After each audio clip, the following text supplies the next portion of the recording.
মধ্যবিত্ত হয়ে সবথেকে মনে হয় বড় বিপদে পড়েছি।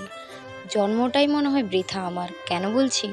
আসলে কি বলতো? যদি বড়লোক হতাম তাহলে হয়তো দামি, দামি জিনিস কিনতে যাওয়ার আগে দাম দেখে পিছিয়ে পড়তে হতো না।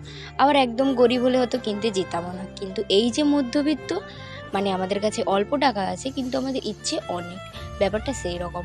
বড়লোক হলে যেটা পারতাম সেটা কিনে নিতাম। আর গরিব হলে ভেবে নিতাম যে টাকা নেই তো কিনবো না। তো এখন মধ্যবিত্ত কথা হচ্ছে কি, যে কোনো জিনিস কিনতে হলে দেখে কিনতে হবে। কারোর সাথে কথা বলতে গেলে দেখে যেতে হবে।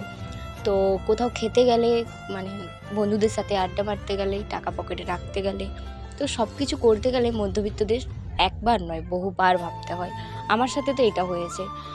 টাকার কারণে অনেক বন্ধু হারিয়েছি, টাকার কারণে অনেক ভালোবাসা হারিয়েছি। সব কিছুর ক্ষেত্রেই কিন্তু আমার কাছে মনে হয় যে মধ্যবিত্ত হওয়াটা মনে হয় অপরাধ। গরিব হও, কিন্তু গরিব হয়ে মরাটা অপরাধ। সেটাই হচ্ছে কথা। আমি জীবনে কিছু করতে পারি না, এটাই হচ্ছে আমার ব্যর্থতা। সব কিছুতেই নাকি সবার কথা শুনে চলতে হবে, সব কিছুতে সবার মতন করে ভাবতে হবে। যদি সবার মতন করে ভাববো তাহলে আমি আমারটা ভাববো কখন বলো তো? এবারে বলতে পারো যে পড়াশোনা করে একটা কথা কি, যে বারবার আমি একই প্রশ্নের সম্মুখীন হই আর কি। এটাই তোমাদের সামনে আর কি শেয়ার করছি, তো কিছু কথা বলে আর কি মনটা হালকা করব।